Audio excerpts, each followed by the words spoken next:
Welcome to Hey Therapist. I'm your host, Leslie Ross. With me is my producer, Jay Wesley Lindley. Let's get mental.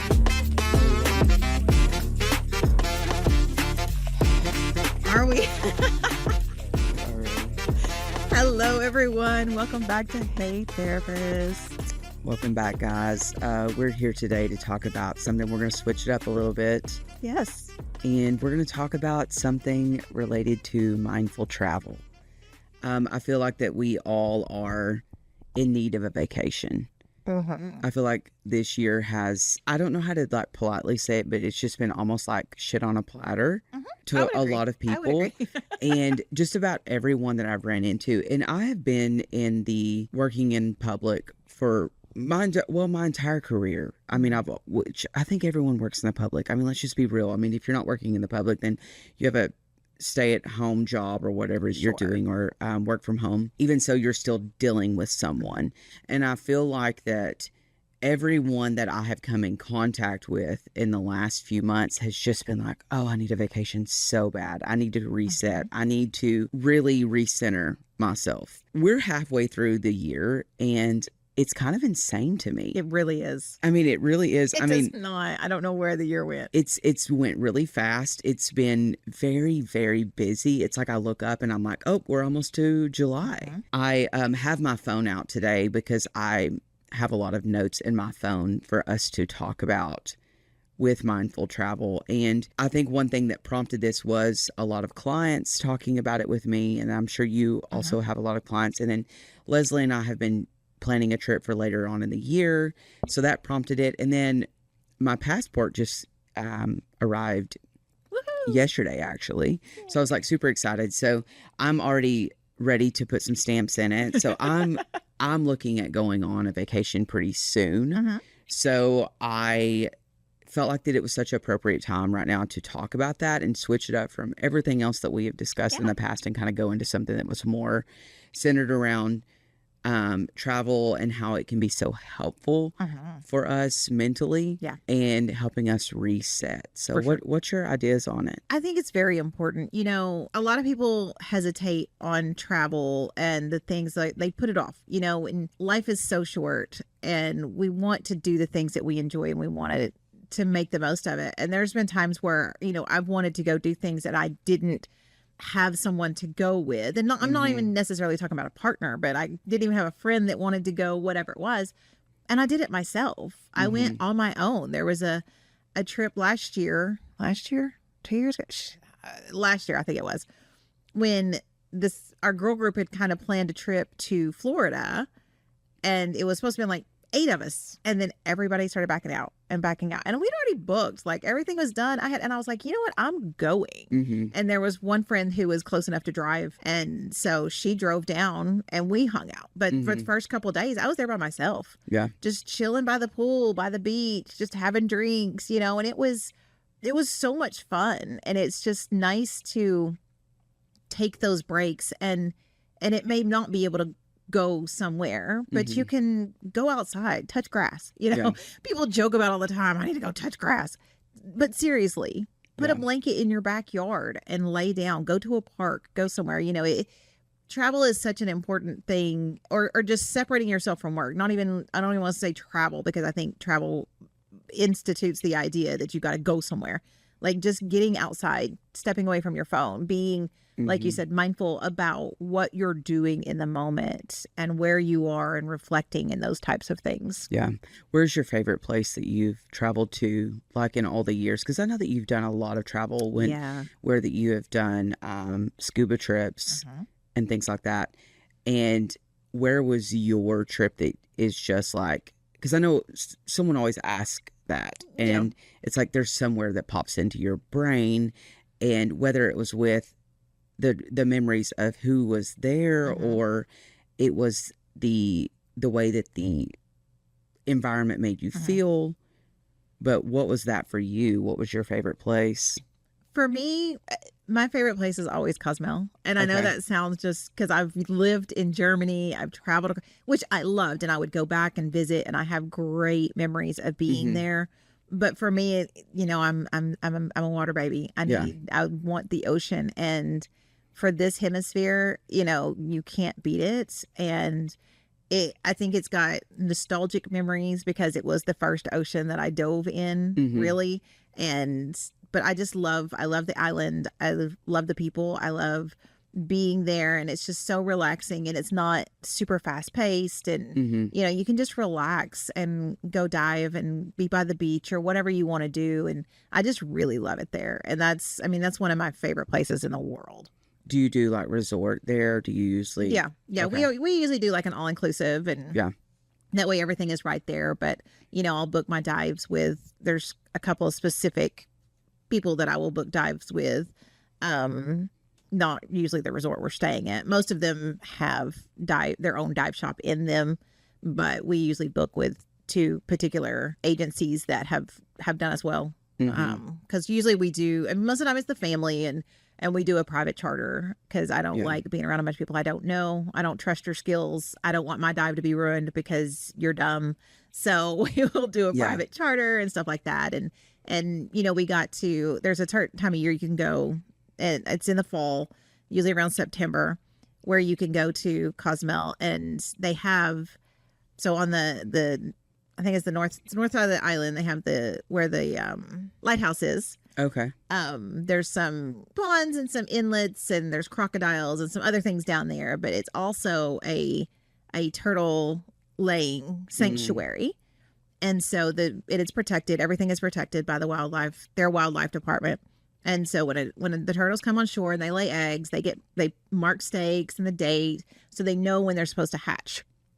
So if you go around the time they're supposed to hatch, which is usually in September, you can go and watch them and help them. Like, I mean, I don't know that you're supposed to be helping them, but like help them dig up the baby turtles because it's when they're supposed to be out. And so they can watch them and make sure as many of them can get to the water Yeah. and protect them from the crocodiles and the birds and those types of things. Yeah. So you can be out there while that's happening and watch them hatch. And that was just one of the coolest things I've ever done in my life, because you Okay, just that's watch all really the cool. little baby turtles go. Will we be there during that time? No, we'll be Okay. there later. Okay. So really unfortunately, cool. no. But it is one of the best memories of my Yeah. life. Just because you can just hold them, like, they just hold their little nipples, Yeah. and they're just so cute. Did they just get their way to the water? And these workers are, they're down there digging them like I hate to say they're digging like a dog, but they literally are just on their hands and knees and just digging with their hands, and turtles are just flying everywhere because there's like 80 to 100 in each lay, and the little turtles are just flopping out everywhere, and then they're just like, whoop, and they just take off to the ocean. Like, oh my gosh,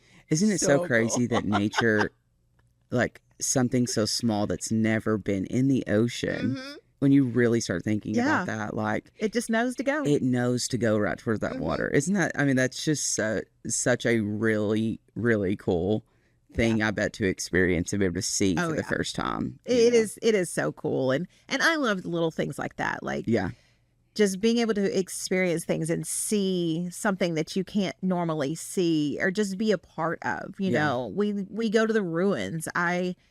We've been to them all multiple times, and sometimes we all complain because it's hot and sweaty and it's just terrible out there. But when you go and you see that architecture and you see how people before us lived, and what they have gone through, it just, and that's one of the things that I love about travel, and that I encourage travel for people, is just even around here, again, we're in very southeast Oklahoma. There's a lot of tribal things. There's an old Native American schoolhouse that you can go, and it's just to just go and see someone else's culture and to respect that and to learn from that and see how other people lived or what they've been through. And so I'm a big fan of travel. And I think that's why I like Europe too, is because they keep their architecture. Yeah. Everything over there is old. Not everything, but a lot of things are old. They respect it and they keep it and they honor it. And you can go and see these buildings and this architecture and things that, why do they even think about that? Yeah. And it just,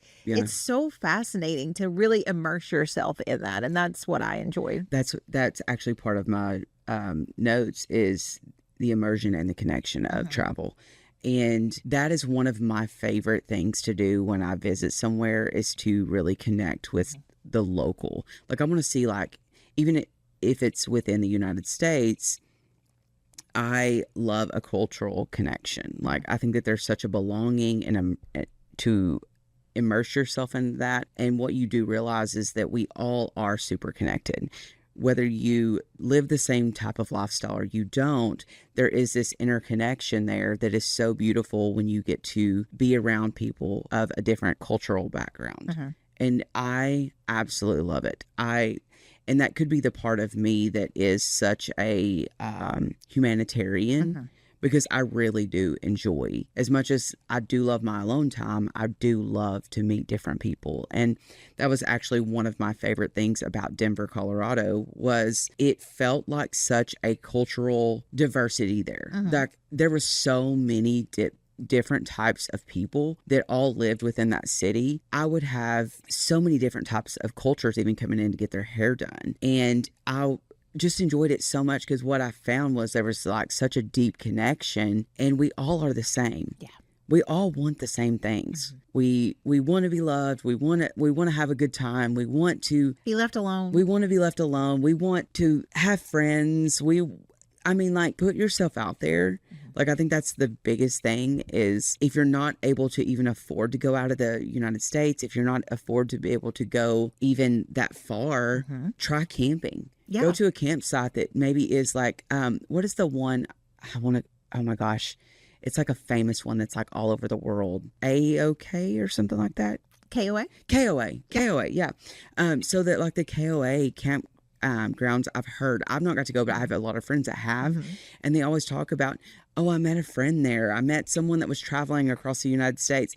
I mean, the thing is, it costs like $50 a night or to stay there. I mean, and they usually have, the little houses, or they have rentable RVs. Yeah, and you can like you don't shower. necessarily have to be in a tent. No, you don't have to stay in a tent if you don't want to, but the thing is like, put yourself out there. Like, I've had more fun doing that. Like, one of my favorite trips that I've taken in the last few years was the trip that we went to Terlinga, Texas. And JC and I think mentioned it on the last podcast. We definitely immersed ourselves in a area that we've never experienced. And when I say middle of nowhere, like, it truly was the middle of nowhere. And we were right there on the Mexico border, which could be dangerous, to some people, but honestly it wasn't. We never felt unsafe. Like, we had a lot of people, oh my gosh, you're going to England.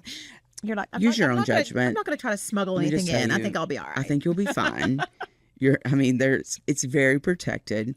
But even doing that, we immersed ourselves in this area of it was kind of like glamping. I thought it was going to be a little bit more, I'm okay with hardcore camping. Like, it doesn't bother me. But it did turn out to be more of a glamping situation. And it was amazing. Like, middle of the desert and beautiful, hot in the day, cold in the evenings. I mean, you literally, I don't know how to describe this. Like, it was so silent that you could hear wind. Like, you could hear a breeze. Like, and I'm not saying like I can hear wind through a tree.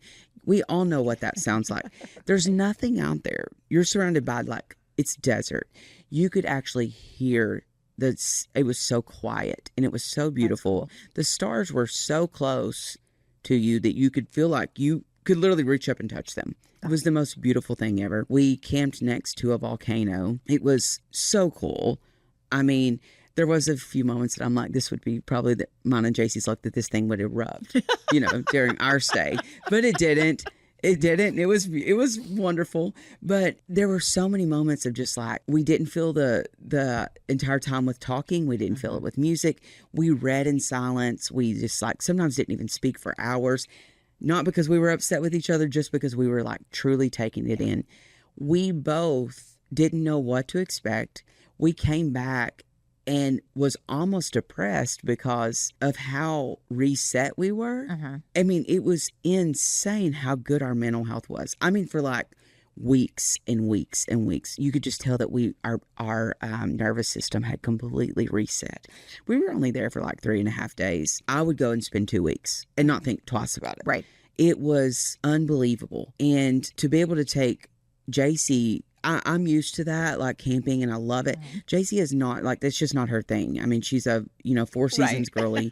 And for her to come back, and it felt so good to take her and immerse her into that, and then her have such a good experience from it, and her be able to come back, and I overheard her even telling people it was incredible. I enjoyed it so much, because we have had other experiences together where she's like, it was the worst thing I've ever fucking done. So to be able to do something like that, I mean, it cost us $300. I mean, think about it, $300 for a complete reset. I know that, some of us on here spend $300 in it one given night going out for drinks and, with our friends. So don't tell me that it can't be done. I definitely get, I don't want to hear an excuse about why you can't reset. You can. You don't have to spend $6,000 on a trip. You can spend $1,000 or less, do a mindful reset weekend, and it be beautiful, and your nervous system needs it. Like, it truly does. And we're in halfway through the world right now. Is a great time for our listeners. If you've not considered booking something, I always love to have something on the books because it also gives me something to look forward to. Yes. Like, I've been so excited about our trip coming up, and that later in this year. I don't even want to say when, because I'm like, I don't know, that we might have weirdos on here. I don't know. I mean, like, I love you guys. We appreciate you, but I don't know who you are. So we'll talk about it after. We'll talk about it, But we have a trip later in the year planned, and I am looking forward to it so much. I've already started like buying swimming trunks and things for this trip. And I'm so excited for it. But I'm also ready to do something now because my nervous system needs a reset. Work has been stressful. I know your life has been extremely stressful in the last few months. Extremely stressful for you. So I know that your nervous system needs it as well. So anyways, one of the things I had on my notes is obviously a nature and a mental health reset. Like, obviously we just kind of spoke about that, but there's something, I want to say, me realizing having a nature reset in my life was so empowering several years ago when I went to Coeur d'Alene to visit family. And they had taken me on one of my first like big hikes. And it was, I mean, it truly was insane. It probably was not the safest first hike. And they even admit that now, like we can laugh about it now, but like, glad you didn't die. It was actually dangerous. Like, I was in fear of my fucking life a few times. But there was something when we got to the top of that mountain and I had a moment to take it all in. And when I made it back down, it took us about an hour and a half to get back down, and we were moving quick because it was getting very dark. The area that we were in was known for a high potential chance of you being attacked by a bear. That is one thing, like, no, thank you. Yeah. And over the years, I have learned a little bit more about hiking and how mountain climbing, hiking, mountain biking, snowshoeing, any of those things, it actually can be super dangerous. So just to like put in a little blurb here, you have to be really prepared for that. So if you're listening to this, you've never done anything and you want to do your research, because you need to be prepared for that. Yes. I was not prepared, and thank God I had family with me that knew what they were doing, because it could have been dangerous. Like, I could have actually been stranded on the top of this mountain, that on the bottom of the mountain, it was like 70 degrees. I got up to the top and it was like 19. I didn't have the appropriate gear on. My feet were wet. I got very sick, very, very sick, which is also, there is something called altitude sickness, that above a certain altitude that you go above, because we're not used to it here, right? That when you are already traveling to an area that already has a higher altitude, but then you go and hike above even that higher altitude and you're 8,000 feet up. And I don't know if you guys know this, but beyond a certain level of altitude, oxygen gets thinner, which also can give you altitude sickness and you moving up a mountain. And there's just a lot of things about it. I got very sick. It was not the greatest, but when I did get to the bottom of the mountain, and it took us several hours up and down, a lot of emotion hit me, because I'd realized that my nervous system had never like been truly that calm. Like, even though I was like super scared, right? I got up there and it was like the moment that I allowed my body to like just take it all in and realize the beauty. I still have the photos and the videos of this place. It was called Beehive Lake. If I want you to Google it. This is a very famous hike, and it is in Montana. I'm not exaggerating to y'all. It's the most serene thing I've ever seen in my entire life. Like, I probably could start crying about it right now talking about it because it is believable. And not very many hikers actually go to this spot. And it's literally at the top of a mountain in between two peaks. That's crazy. So you hike all the way up this mountain that's covered in granite, which granite also freezes and turns to ice. So I want you to think about how dangerous this was. We should have had picks. We should have had, like, it was not the safest thing in the world. But anyways, I almost slid off the side of the mountain. My cousin caught me. It was the scariest thing of my entire life. But anyways, made it up there, took it all in. We had a moment, and then we started coming back down, and then obviously, like, all these emotions hit me. And I didn't realize that at that moment, my soul and my nervous system fell in love with nature. Like, I'd been raised around it. I mean, I was raised in McCurtain County. Right. Like, yeah, I went hunting. Yeah, I went fishing. But until you experience something of that magnitude that affects you like that, you realize that there's such a direct connection with your mental health and nature. Absolutely. And I think because a lot of us have been so raised around it where that we see a green tree or we see grass that we don't realize that sometimes just seeing it is kind of resetting us, but there are a lot of people that do not even have access to it at all. And when you live in a big city or something like that, you don't have access to always touching grass or seeing a beautiful stream or seeing the ocean or touching sand or being able to go out and connect with it. And there's such a correlation to it and our mental health. And I encourage anyone to take that moment. Like, I've had moments at the beach. I mean, I've spent a whole lot of time in Navarre, Florida. And there's nothing more beautiful to me than waking up at 4:30, 5 o'clock in the morning and seeing a sunrise. The sunset is amazing. Nothing will compare to a sunrise on the ocean anywhere. Like, it is unbelievable. It is the most beautiful thing you ever can witness. And when you are able to sit there in complete silence and don't take your earbuds, don't even take your phone. Go barefoot, sit down, take deep breaths, and realize that our soul needs it, our nervous system needs it, and you will immediately feel your shoulders come out of your ears. You'll feel your butthole take a breath. I mean, you will. I mean, it's just like you will unclench. You will unclench, and it feels and you feel so refreshed. You will sleep better. I mean, it's just, there's such a direct connection to it. So I thought it was so important to kind of bring that into this.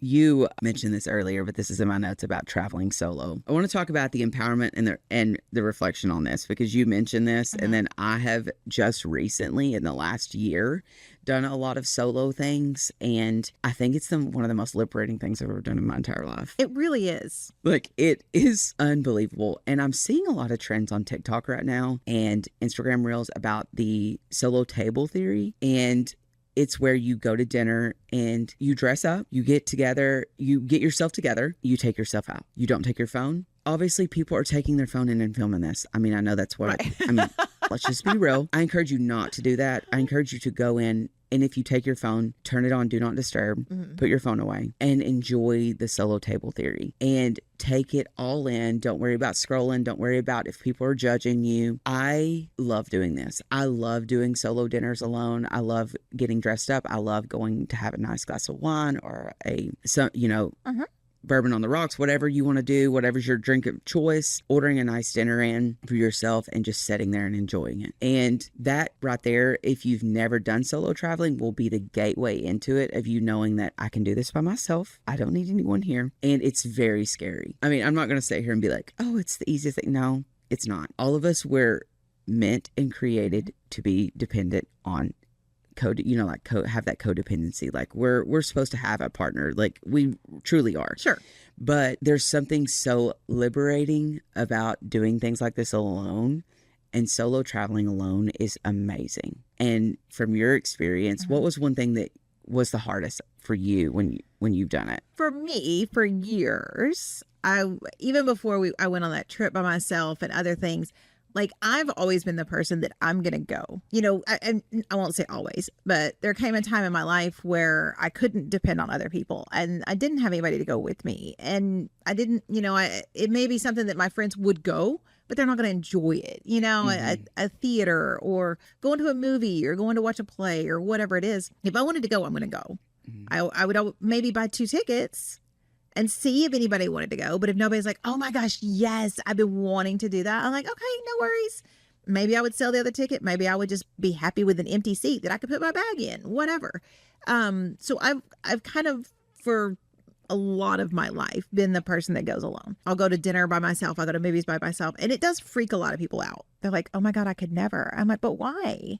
Because if you don't, you're missing out. Because we don't always have someone to go with, you know, and so I think it's just one of those things that if you can't go enjoy your own company, then you shouldn't really want to enjoy other people's. And I know not everybody can do that, and that's fine. If you're a person that just absolutely cannot, we should work on that. But I understand it, because it is intimidating, and you get in your head that, oh my gosh, people are looking at me, and what are they thinking about me being here they're not thinking anything. They're not. They're actually probably looking at you thinking, that's so cool. I wish I could do that. I wish I could do that. I wish I was alone right now. Like, I will tell you what, for me, when I started doing the solo dinner, solo travel type situation, I think that's when I started to learn to love myself more. Yeah, it really does make a difference. I think that it really does switch something off in your brain that makes you appreciate yourself and reflect upon who you are, and you gain empowerment in that. And a lot of times that empowerment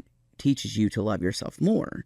And I think for the people that I have heard say, I could never do that, or I can't do that, and I need someone, typically, I would say 9 times out of 10, it's always someone too that's displaying someone, they don't love themselves.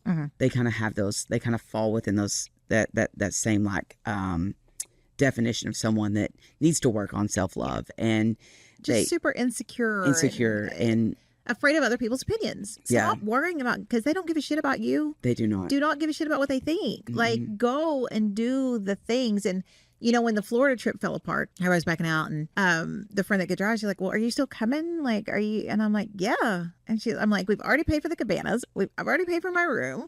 Like, yeah, I may be able to get some money back, but at this point it was too late to get all of our money. I'm like, hell yeah, I'm going. Yeah. Like, I don't care. And, you know, it's kind of weird, you know, when you're there and you're just like, okay, what do I do? Well, I do whatever I want to do. Yeah. I don't have to get with 3, 4, one other person to say, what do you want to do? Where do you want to go tonight? What's the plan? What's the plan? What's the plan? Like, shit, I made my own plan. Yeah. What do I want to do? I don't want to do anything. I want to lay in this hotel room. Yeah. Like, there's a whole city happening out there. I'm going to lay right here and order me some room service and pile up in bed. Or I'm going to get up early and go walk out and not worry about waking someone. You know, I'm going to go see that sunrise. I don't have to worry about waking somebody up. Yeah. Or someone being like, well, where'd you go? Why didn't you? Oh, well, I would have done that if you'd have just, I don't want to. Yeah. So it was really, I mean, it was great when she got there. We had a blast because I hadn't seen her in many years. But, you know, it was nice just to chill. And I mean, I had the cabana by myself. I made friends with the cabana people next door to me. You know, it was nice. It was such a good trip. And it is one of those things that, you know, going alone is kind of scary. And there's precautions you have to take in. You know, we don't tell people we're traveling alone, men or women. Everyone is a target in certain areas. And if they know you're alone, you do become more of a target. And no, men are not targeted as much, but you still become a target. Yeah. So, you know, you don't necessarily have to tell people that you're traveling alone. If you get that feeling, your people could still just be at the hotel, or they're on their way, or whatever it was. Yeah. And that's what I would always tell people, like, oh, you know, because I'd be out at the bar, like not at a club bar. I didn't do that on this trip, but I would go sit at like a bar somewhere at a restaurant and maybe stay there late and, you know, and just having a couple drinks, whatever. And there'd be people chatting me up and be like, oh, are you alone? No, my people have already gone back. You know, I just wanted to have an extra drink or whatever it was. You know, I'm not telling anyone that I'm alone on a trip. That's just poor planning. It's those precautions that you take and just being there and people watching and getting out of your own head. Like you said, put the phone down. Yeah. Like, unless you want to pretend like you're on your phone so you can listen to the conversation next to you, or you're trying to get a picture of the person that you want to send that picture to somebody else. Yeah. You know, don't just sit there and zone out. Like, enjoy your surroundings. And even if it's local, you know, even if you can't go do and you're not a super nature person, you can still just take yourself somewhere Yeah. You can go and sit on your own porch, or you can go to the park, or, you know, we're lucky enough to have a lake. Drive up there. It sucks most days because it's super covered up with people, but you can go find a little spot by yourself. Just take your lawn chair. Yeah. Go sit out there until you get hot, which may be like 10 minutes right now because it's 1,000 degrees with 98% humidity. You know, go and just be present in that and disconnect, because it is so important to disconnect. You know, we've talked about my Cuba trip on here before, and that was one of the scariest trips, and not even because it was Cuba and I was going with a bunch of people I really didn't know. It was because I wasn't going to have access to any connection. No cell, no Wi-Fi, no apps, no nothing. Nothing was going to work for almost 2 weeks. I was going to be completely disconnected. You know, you worry about things. I will say, because I'm gonna tell on myself here, I did give my sister my Snapchat login so I didn't lose my Snap streaks, because we have Snap streaks that are like in the thousands, and I didn't want to lose them, which is ridiculous. I know, but it's fine. But you know, some days we just don't have to admit. I'll admit that because it's stupid, but a lot of people do it. It's fine. Oh God, that's so funny. But you know, everything else, I was like, oh my gosh, and I'm worried about work, and I'm worried about this. I'm like, you know what? They did it without me before. So how long did it take you?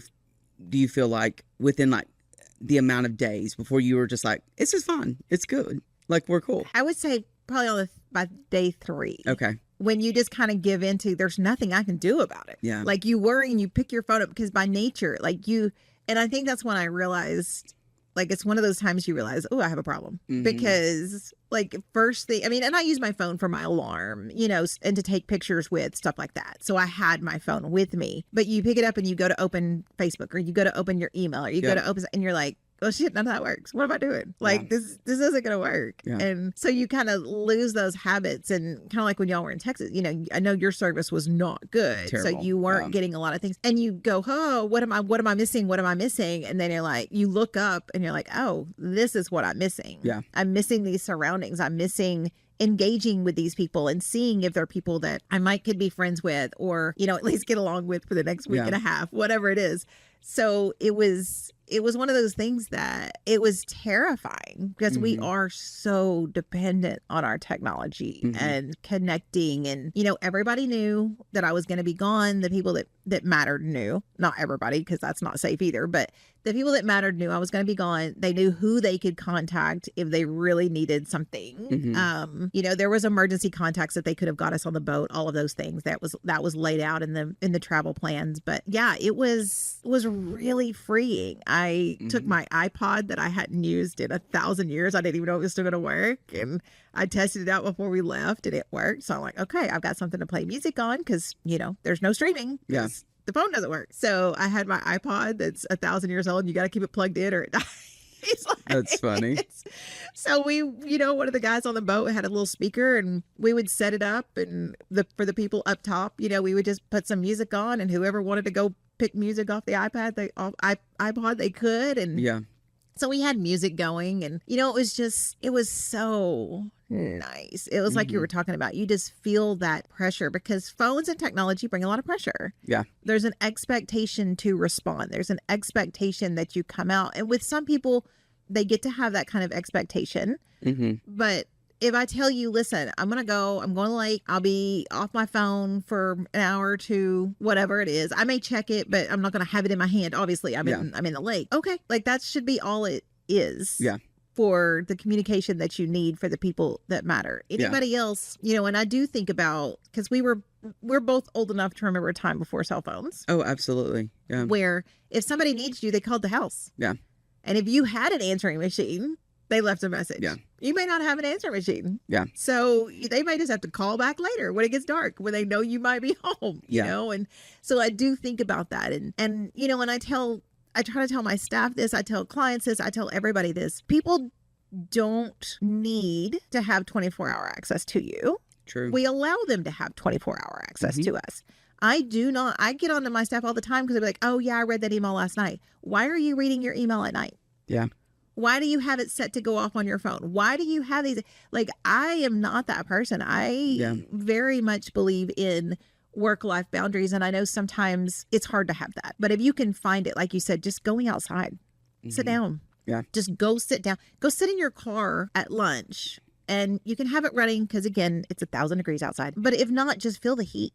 Yeah. Be like a puppy, lay in a sunny spot. I will catch myself sometimes. I'll just be standing there. Like, you'll step outside and the sun just feels so good. You just stand there for a minute and just take it in, and how blessed we really are. Yeah. To just be alive. Well, and if you have not experienced the art of grounding, look it up. Yes. Figure out how that you can possibly learn how to ground. It is something that is incredible to learn how to be able to do, because what it will do is it will help you be able to slow your nervous system down when you are in a very high anxious experience, or if you're just like super stressed or whatever is going on. Even if you just are wanting to ground yourself for the day, it is a beautiful art to learn. Because even what you'll find yourself doing is learning and putting those practices into play when you're even at work and there's something going on and you're like, I can breathe, can take a second, I can reset who I am. And because we all know the one thing that we can control is our reaction. We say that all the time. So it will help us control those reactions, to not be so reactive to a lot of things. So that is one thing grounding will help you do, because a lot of it has to do with just getting super hyped up and nervous and anxious and angry and all these things and all these emotions. So all of this is in relation to mindful travel and mindful taking that time for yourself and resetting. One thing that I have been really working on that I struggle with because of, and this is a me problem. It's one of those that not everyone has this issue, but I do, where I feel like that I need to answer my phone all the time. So I am that person. I think a lot of people have that issue. I'm working on digital detoxing, not responding as quickly, about being very open to clients, that especially with our design, because there's something about it that it's so hard being a business owner, because people have a lot of trust in you when you're dealing with millions of dollars on the line. As they should. And they should, but that still doesn't give someone the right to control your life. Absolutely. So I let people control my life. I found very quickly that I have been very burned out, and it's all due to my own fault. Like, I can't look at them and be like, well, it's because of you. No, it's because of me, because I didn't set the boundary and I didn't digital detox on the weekends. I answer the phone past 6:30. All the time. I'm on the phone with clients at 10 o'clock at night. And here's the deal, like, I'm very bad about everyone's a friend. Everyone's a friend. Everyone is not your friend. And I love my friends that are my friends, but you can't treat a business transaction like it's a friend. Even if it is your friend, you still need to treat it business as business, and friends outside of that business as friends. And I am very bad about letting those lines blur, which has caused me to hate what I do. And it's my own fault. So I am in the middle of, one reason why I'm craving a vacation so bad is because I need a complete detox, but I also need to digital detox. So that's a part of some of my notes that I have written down, because this is something that I struggle with. So just being very vulnerable about that, and then kind of what it's looking like on my side of detoxing. I have a shortcut with Apple.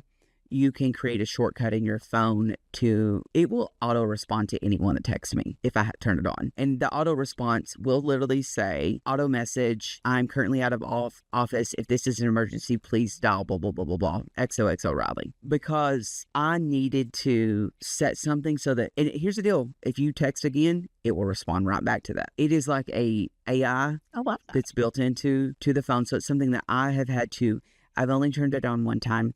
I'm going to be honest, because it makes me still very nervous. I still have this weird attachment to needing to respond to people.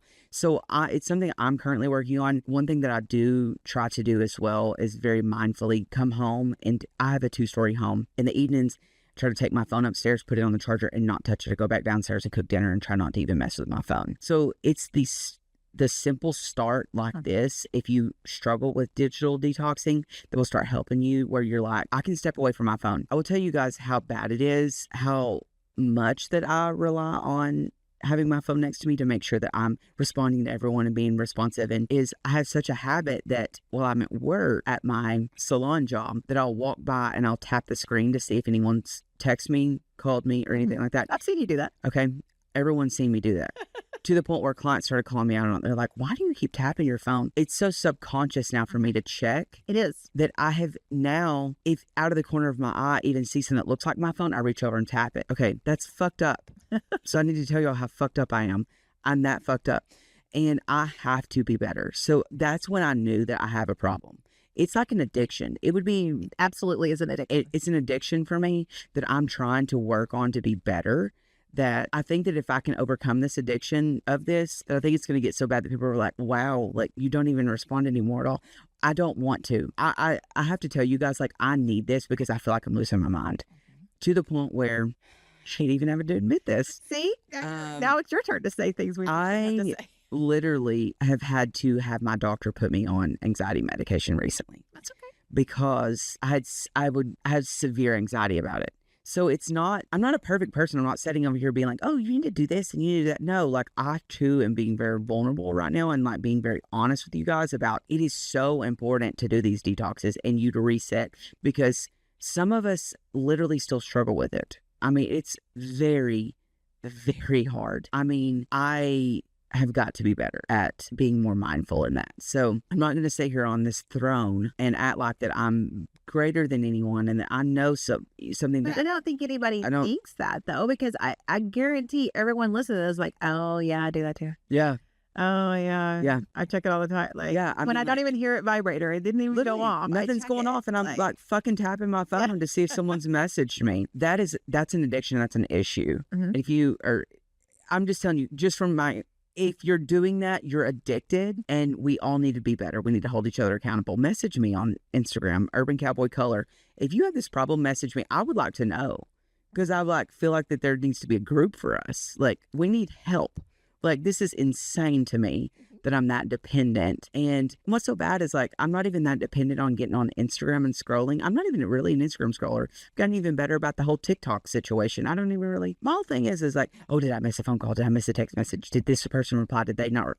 What is wrong with me? Who gives a shit? The world's going to keep going. I'm not Jeff Bezos. But it's like, this is so dumb. But it's not uncommon. I think so many people go watch the new Toy Story. It talks all about this. I heard that they like literally made fun of kids that are on our tablets or whatever. Yeah, I mean, that's what it's about. It's about electronics taking over and taking us out of play, taking us out of communication, taking us out of being able to build friends other than through a screen. And, you know, it is a thing that's real to just to be able to put your phone down. And the people having access to you 24/7 should only be the people that you want to have access to you 24/7. Yeah. Not everybody in the world. Not a work message. You know, it is rare that I will send a work text because, of course, we have a group text after 5. And if I do, it usually starts with, I'm sorry, I forgot to tell you guys this or whatever it is. Like, and they know, my staff is well aware of how my brain works. So they know if I don't tell them right then, I'm going to forget again. So I will send, a text, but only if it's something that is important for the next day. That there's no way it can wait until 8 o'clock. Otherwise, I set myself a reminder or I send myself an email. Mm-hmm. So when I get to work, I see the email. Oh yeah, I got to tell everybody this. So it's so important to create that balance. And even with your friends, even with just yourself, we get so tuned in to our phones and doom scrolling. You miss a lot of things going on, or you stay up all night doing that and then you don't perform well at your job or in your relationship or in your whatever it is that it's kind of creating that. So taking those little mini vacations from that is important. It's really about those mental health breaks wherever you can get them. And people do not have to have access to you. No, they do. They will figure it out most of the time. Or you will answer them in a timely manner. Now, I'm not saying leave people on red for 2 or 3 days with a question that needs to be answered. But if it's a work question that's not pertinent right then, because most of the time it's not at 7, 8, 9 o'clock, unless somebody's working shift work and you're their supervisor or something. Like, there's weird exceptions, of course. But you answer it in the morning. Like, everybody, my staff also knows, and just about everybody knows, my phone goes on do not disturb at 9 o'clock at night. If I have it in my hand and you message me, if I'm still scrolling, you may see me active. Yeah. That don't mean I'm going to answer your text, but I may answer you. But if I fall asleep at 9:30, it's not going to wake me up. Yeah. Like, my staff knows that if they need to call in or something's going, they can message me at 2:00 in the morning. It's not going to wake me up. Promise you. Unless I'm on call, my phone is not on overnight. And it's one of those things I had to do because I would get people that would message me. And not as much now that we're older, but I still have friends that stay up super late. And 11:30, 12, they'll be just chatty. And I'm like, what are you doing? Yeah. I just woke up for this nonsense. Yeah. I mean, that's a cute reel. It did not need to wake me up. Yeah. Like, turn the phones off at night. Get some breaks, some resets, and just put it down for a little while. Yeah. It's so nice. Since I have realized my issues with all of this, I've gotten better, and I'm doing better with the D&D in the evenings. I really am trying to reset fully in the evenings. That way that I do wake up and I feel refreshed, and I feel like that I can mentally even think things through. And it really is so important to detox from the digital world in general. One thing that I do know that I am very good at, because everyone kind of calls me out on it. When I travel, I'm not a huge picture taker. Like, you'll see some pictures here and there. I am not really big into it. Even at the concert, everyone else had to send me photos because I'd never pulled my phone out. There's actually a photographer that ended up shooting me. I do not know how this happened. It looks amazing. But I got shot by the photographer at this concert that was one of the professional photographers that was shooting for Khalid. And we interacted some. It was really cool. He ended up sending me some photos of me. And I think I know why he ended up shooting me, because I was the only person in the crowd around that didn't have my phone up. You were present. And there's two different ones. There's also like a photo that he sent me day before yesterday. And it's of me.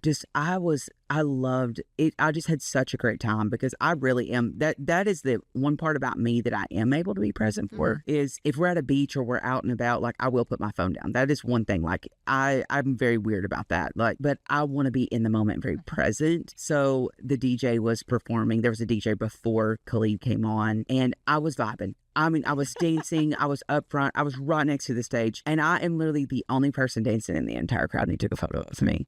And I love it. He sent it to me, and it's like, this is from the DJ set. And I just think it's so cool. Like, and I think I know why he did that, because he was like, I'm seeing this person that is like enjoying himself, and everyone else is on their phones looking down or videoing and filming.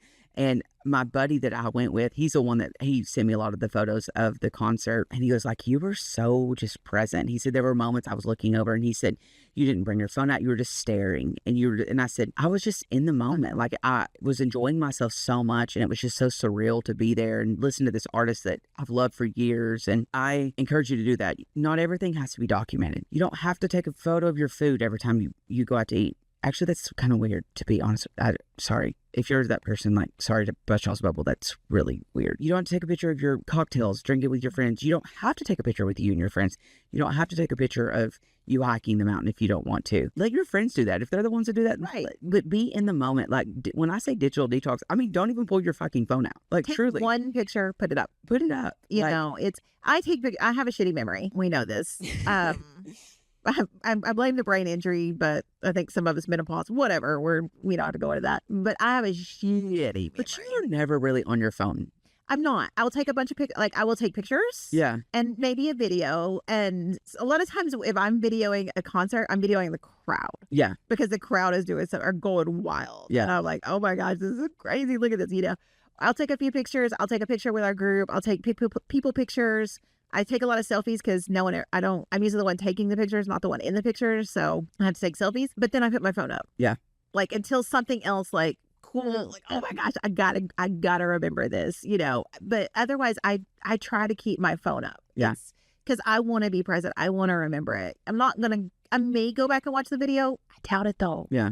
Like, if it's my favorite song, I'm going to video 10 seconds of it and then put my phone down and enjoy it, and it is just, I think it's so important to be present, especially it's something you paid money for. Yeah. Like, you don't want to watch it because you're watching your phone, making sure you're videoing the person that's just right there. They're right there. Yeah. Like, what Yeah. What are you doing? Yeah. Like, put it down. Like, we went to the Juvenile concert the other night. These guys that were beside us, like, one of them, I'm like, is he live? I don't know if he's live or if he's just video. Like, he videoed the whole thing. Mm-hmm. Like, had his phone out literally the entire time. Yeah. I'm like, what are you doing with that? You go make a black market CD and sell it? Like, what are you doing with this footage that you just put on your phone? You gonna go back and watch it? You gonna push play on that? No, you're gonna go to Spotify and you're gonna listen to music, or wherever you listen to music. You're gonna go there and listen to music, and you're not gonna listen to the shitty recording of your phone with the crowd screaming. Now, I did take a video of the crowd when he started singing "Back That Ass Up," because everybody just lost their minds, and I'm like, oh my gosh, I gotta get this, because this is crazy. But yeah, it's okay to take the picture, but you don't have to document the whole thing. Yeah. You're not doing, Netflix isn't going to call you for that footage. No. Like, well, and you're never really going to go back and like watch any of this shit. You'll 2 years down the road be like, oh yeah, I do remember that, and scroll right by it. It's once you get to a place where you are not doing it and you're so present, you're going to be like, this feels so much better than me having to worry about what the lighting was like. Yes. What do I look like? What do they look like? Is this a good, it's just goofy. I mean, you really do start to realize, okay, like I'm enjoying this actual moment, and it feels so good for yourself. So, and if you take a lot of pictures, my other thing is, if you take a lot of pictures, this is one of the things that I've had to institute, because I am the person that will take a shit ton of pictures. Not as much anymore, but before I would take a shit ton of pictures, and that's where they would be. So now, like after an event, I go in, I edit the pictures I want, I delete the pictures that aren't so good or they look like duplicates. You know, there may be a little shift here or there, but so I'll have like 1 or 2 group pictures. I will have 1 or 2 videos, not 70. Yeah. And then when you're scrolling or when your memories pop up or whatever, because that's what I like it. I like it when the memories pop. I love my time hop. You know, I like to go in and like 2 years ago, this is what you did. 2 years ago today, I was in Cuba. Like, so, you know, it's just nice to have those memories, but I don't need 70 of those pictures. Yeah, no. I just need 1 or 2 to be like, oh yeah, that was a good time. Like, I remember that, you know, and you just keep moving, and that way you have your memories, but you're still present. Yeah. Like and especially going back to just being in the wilderness. Like if you're doing something grand and you're on the top of the mountain, I guarantee if you took pictures of that, you look back, you're like, that doesn't even do it. Like, it's nice to have the picture so you can remember it, but you're taking a bunch of pictures that you're just like, yeah, that doesn't even like this doesn't even show. It doesn't even show how big it was. It doesn't show how pretty the colors were. It doesn't show. So it's not, the images you take are not going to capture the moment, but you can have a picture to remember the moment. But you don't need to video record it. You don't need to GoPro your whole, I mean, I video my dives, and then I go in and take screenshots a lot of times, and I'll post the video a lot of times on my YouTube channel just so I have it, but I'm not really going back. Sometimes I go back and watch it for people and like trying to remember places or whatever, but well, a dive is something, I mean, like we can't consider that the same as what we're even talking about. I mean, no, it's not, because a dive is so different. That's cool as shit. And you diving and you being able to record that is a completely different experience than what we're actually. Not really. Not if you strapped a GoPro on you to hike the mountain, it's the same concept. I mean, it is, but like you're also in the ocean of the unknown. We know when we're hiking a mountain that the 1 foot in front of us is actually touching rock. You don't know if the hand next to you is going to be a shark. So I'm going to need you to, like, that's a completely different thing. Like, in my mind, it's the same. It's not. It is not, because if something actually happened down there, you actually could use that as like, you know, like something happened on a hike, you could use that. Well, I'm just saying, like, my foot. If a bear walks out in front of you, you would want to. The last thing I fucking care about is that fucking video. Trust me, my ass is gone. But we all want to watch it. We want to hear you squeal. Oh, y'all have never seen. Oh my gosh, I would lose my mind. I mean, it's just, you know, again, it goes to the, what are you doing it for? Like, are you doing it because maybe your meemaw wants to watch you hike the mountain, and she would have watched all 2 hours of you 1 foot in front of the other because she can't do nothing, you know? I mean, what are we doing it for? And if you're just doing it because you feel like you need to, that's no.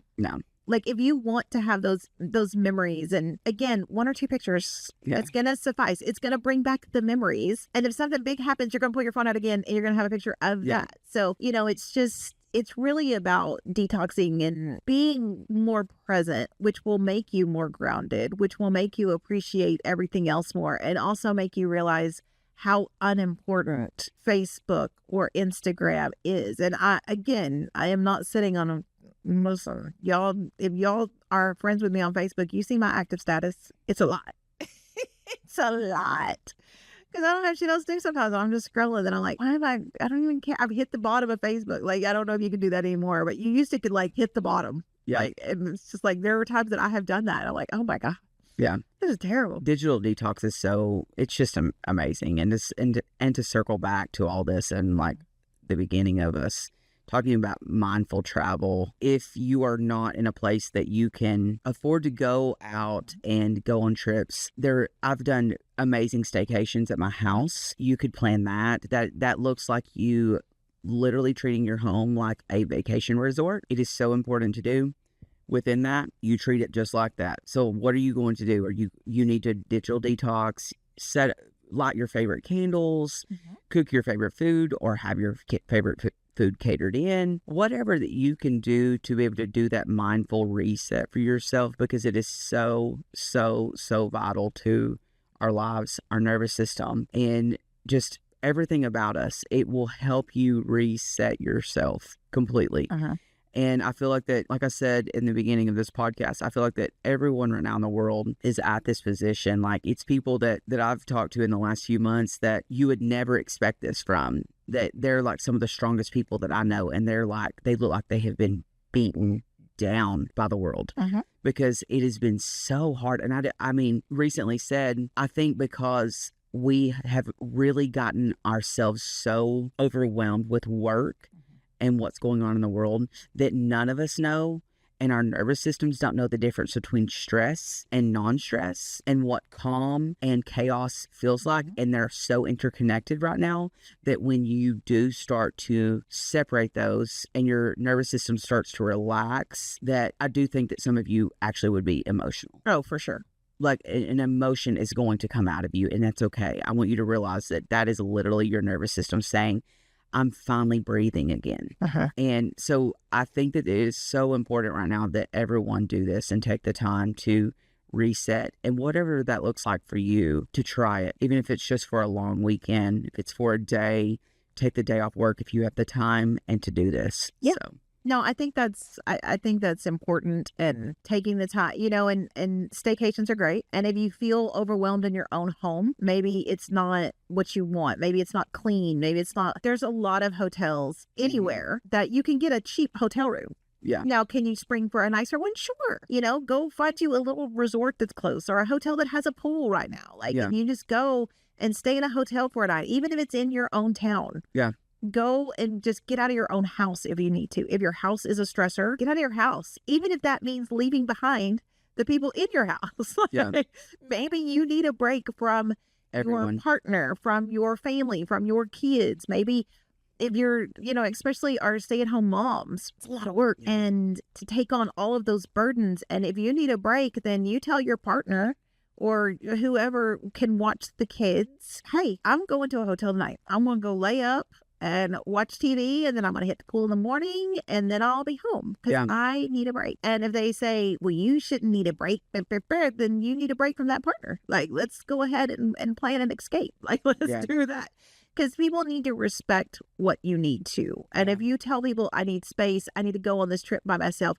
I don't know if, did you ever watch Gilmore Girls? I did. Okay. Yeah. So, in the seasons that they did, she's like, I'm going to go hike the Pacific North Trail or Pacific Coast Trail, whatever it is. Yeah. I don't remember what the actual name of it is. And I'm going to do Wild, because, it was when the book Wild had come out. And I'm going to do Wild. And they're like, that's outside, right? And she's like, I know you're going to be sleeping on the ground. I know you're going to be cooking here. I know, but I'm going to go. I need to do it. Like, she just felt this need to get away, to run away, to do this. And she gets out there and she ends up never doing it, but she goes for coffee one morning and she finds this little hill, and she walks up the hill and sees the land and sees the mountains and has a breakdown, because it was, not long after her show dad had passed, in the series. And she had a little breakdown like you're talking about, all of the emotions came, and she ended up calling her mom and telling her the story about her dad, and just, it was such an emotional thing, but it didn't require her to actually hike the Pacific. What is it? The Pacific Coast Trail? Pacific? Yeah, it's something I can't remember. Something like that. Sorry for all of those people that have done it or whatever. I have mad respect for you, because I would never Yeah. So y'all have fun with that. But, she didn't need that. She thought that's what she needed. What she needed was to get away. What she needed was that break for her brain to reset, to see nature, to touch grass, to take a break from what was going on in life and get away. And that's what we all need. And having something planned is so important. And you mentioned it earlier in the conversation about just having something on the books is so important. And I usually take 2 or 3 trips a year. Like that's usually my jam, and I need it. I know it's one of those things I need. Yeah.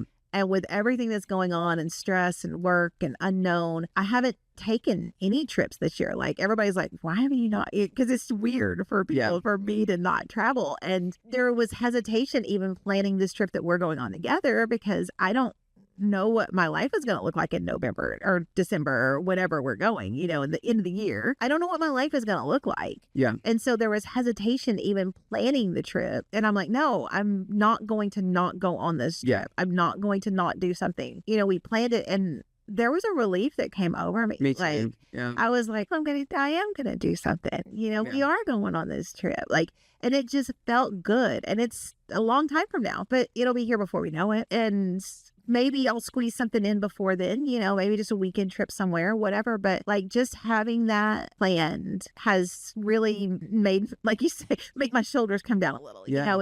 I think about it, I get stressed out. They're like, you know what? But I got a trip coming. Yeah. I'm going to be with friends and celebrating. We're going to have a blast. Yeah. Doing whatever we do. It's going to be so much fun. And it's just having that on the books. So even if you're thinking, well, I can't do that, because we've given a lot of options of things that you can do. And some of it is going to be just, step outside, feel the sun on you, like whatever it is. But if you're like, I really want a vacation, but I can't afford one right now, then plan one. Start putting money back, $5, $10. Figure out what you want to do. Like, no, you may not be able to go to Greece for a week. Yeah. But you could probably go to Florida. Yeah. You could make the drive over to wherever you are. One of the funnest weekends that I had, I just thought about a weekend I had a few years ago with some friends. We went to Galveston for the weekend and had an absolute blast. Like, truly did. Like, it was like fun. It is not the nicest area. I'm just going to be 100% with y'all. Like, it is not the nicest area, but it is so much fun. You could do that, and it was not expensive. I mean, listen, there are options out there, and sometimes you just have to find a way. And it's impossible. And sometimes you pushing yourself to find a way also empowers you to realize that you can do this. Because some of us just live in excuses.